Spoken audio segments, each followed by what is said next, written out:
నిత్య పూజలివివు నేరిచినను ప్రత్యక్షమైనట్టి పరమాత్మునికి నిత్య పూజలివివో.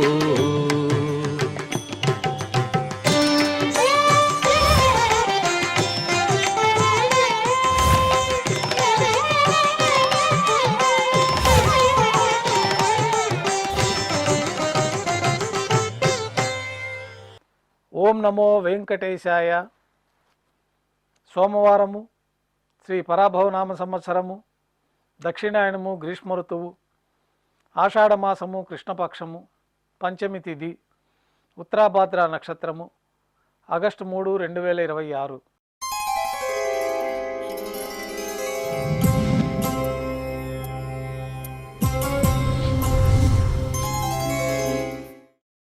ప్రాతకాల నైవేద్యాల్లో భాగంగా అన్నప్రసాదాలు, పඤ్ఞారాలు నైవేద్యంగా సమర్పించి సాతుమూర పూర్తయిన తర్వాత భక్తులని సర్వదర్శనానికి అనుమతిస్తారు. కొద్ది విరామం తర్వాత మాధ్యాహ్నిక ఆరాధనలో భాగంగా బంగారు పంచపాత్రలో శుద్ధ జలాన్ని నింపుకొని దేవతామూర్తులకు ఉపచారాలు సమర్పించి తులసీ దళములతో అష్టోత్తర శతనామార్చన నిర్వహించి మాధ్యాహ్నిక నైవేద్యంలో భాగంగా అన్నప్రసాదాలు స్వామివారికి నైవేద్యంగా సమర్పించి అనంతరం భక్తులని సర్వదర్శనానికి అనుమతిస్తారు. ఉభయ దేవేలతో శ్రీ మలయప్ప స్వామివారు బంగారు తిరిచిపైన వేంచేస్తారు. మేళతాళాలతో ఊరేగింపుగా విమాన ప్రదక్షిణంగా సంపంగి ప్రాకారంలో కల కళ్యాణ మండపానికి చేరుకుంటారు.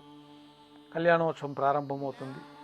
పుణ్యాహవచనము, అంకురార్పణ, రక్షాబంధనము, అగ్ని ప్రతిష్ఠ, స్వామివారికి అమ్మవార్లకి కళ్యాణం సందర్భంగా నూతన పట్టు వస్త్రాల సమర్పణ, మహాసంకల్ప పఠనం, మాంగళ్యాల ఆరాధన, మాంగళ్యాల పూజ ప్రారంభమైన తర్వాత శ్రీవారి తరఫున మాంగళ్యాలని అమ్మవార్లకు సమర్పణ గావించి ఈ సందర్భంగా శ్రీవారికి అమ్మవార్లకి కర్పూర నీరాజన సమర్పణ, విశేషమైన హోమాలతో పూర్ణాహుతి పూర్తయిన తర్వాత మాలా పరివర్తనం అనే కార్యక్రమాన్ని నిర్వహించి ఉభయ దేవేరులను శ్రీవారి చెంతకు చేర్చి ఈ సందర్భంగా అక్షతారోపణం అనే వైదిక కార్యక్రమాన్ని నిర్వహించి కర్పూర నీరాజనము, నైవేద్యము, తిరిగి కర్పూర నీరాజనంతో కళ్యాణోత్సవం పూర్తవుతుంది.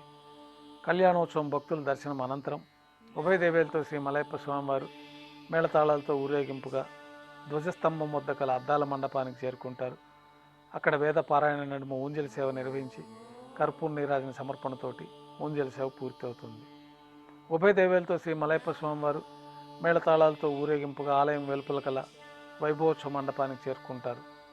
ఆర్జిత బ్రహ్మోత్సవంలో భాగంగా స్వర్ణ గరుడ వాహనంపైన శ్రీ మలయప్ప స్వామివారు వేంచేస్తారు.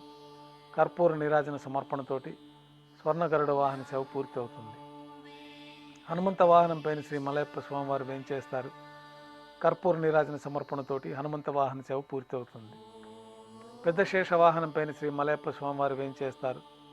కర్పూర నీరాజన సమర్పణతోటి పెద్ద శేష వాహన సేవ పూర్తి అవుతుంది. ఉభయ దేవేలతో శ్రీ మలయప్ప స్వామివారు బంగారు తిరిచిపైన వేంచేసిన తర్వాత కర్పూర నీరాజన సమర్పణతోటి ఆర్జిత బ్రహ్మోత్సవం పూర్తి అవుతుంది. సాయం సంధ్య వేళలో 1000 దీపాలతో అలంకరించబడి ఉన్న సహస్ర దీపాలంకరణ సేవ మండపానికి ఉభయ దేవేలతో శ్రీ మలయప్ప స్వామివారు మేళతాళాలతో ఊరేగింపుగా చేరుకుంటారు. వేదం, గానం, నాదం నడుమ సహస్ర దీపాలంకరణ సేవ నిర్వహించి నక్షత్ర నీరాజనము, కర్పూర నీరాజన సమర్పణతోటి దీపాలంకరణ సేవ పూర్తి చేసుకొని 4 తిరువీధులు ఉత్సవం జరుపుకుని భక్తులను అనుగ్రహించి ఆలయంలోకి చేరుకుంటారు. బంగారు వాకిల్లో ఉభయ దేవేలతో శ్రీ మలయప్ప స్వామివారికి నైవేద్యం సమర్పించి గర్భాలయంలో వేంచేస్తారు. వెంటనే రాత్రి తోమాల సేవ ప్రారంభమవుతుంది. ఉదయం సమర్పించిన పుష్పమాలికలన్నీ సళ్లింపు చేసుకొని గర్భాలయాన్ని శుద్ధి చేసుకొని బంగారు పంచపాత్రలో శుద్ధ తోయాన్ని నింపుకొని శ్రీవైకానస భగవత్ శాస్త్రోక్తమైన విధానంలో మూలమూర్తికి, ఉత్సవమూర్తులకి ఉపచారాలు సమర్పించి కొత్త పుష్పమాలికలతోటి మూలమూర్తికి, ఉత్సవమూర్తులకి అలంకరణ జరిపి చతుర్వేద మంత్రాలతో మంత్రపుష్పాన్ని సమర్పించి నక్షత్ర నీరాజనము, కర్పూర నీరాజన సమర్పణతోటి రాత్రి తోమాల సేవ పూర్తవుతుంది. అష్టోత్తర శతనామాలతో అర్చన నిర్వహించి రాత్రి నైవేద్యంలో భాగంగా అన్నప్రసాదాలు, పඤ్ఞారాలు నైవేద్యంగా సమర్పించి తిరువీసి నైవేద్యం పూర్తయిన తర్వాత భక్తులని సర్వదర్శనానికి అనుమతిస్తారు.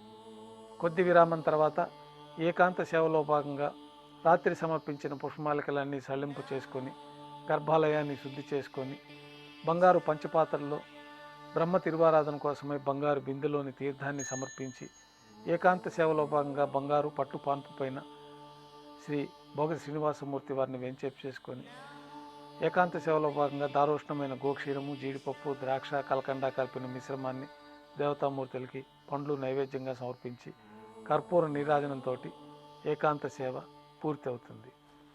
ఓం నమో వెంకటేశాయ.